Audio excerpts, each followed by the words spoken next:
e vërteta, drita dhe dashuria, unë mendoj që janë gjërat më të bukura të jetës.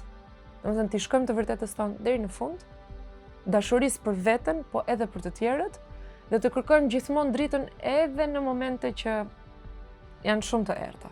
Për te librit unë po punoj shumë për ato çka unë dua që unë të rikthehem. Kur të rikthehem ashtu siç do duhet të jetë dhe siç dua unë të jetë. Unë 23 deri 24 vjeç kam kaluar një nga periodat e mia më të vështira me çrregullimin e ankthit, edhe me ataket e panikut, po të them një vit unë thjesht nuk kam fjetur gjumë. Domethënë ka qenë ajo po që ka qenë një nga periodat më të errta të jetës time.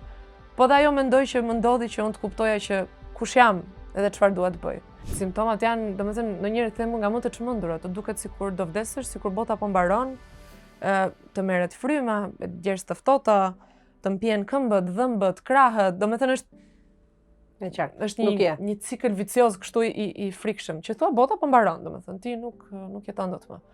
Dhe kur e kam kaluar atakun e parë të panikut vetëm, kam thënë, okay.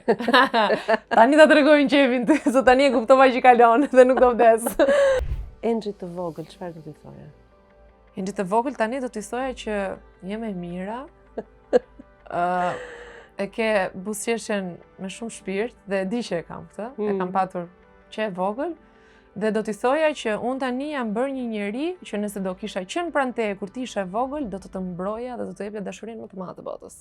Kërceni shumë, unë kërcej vetë.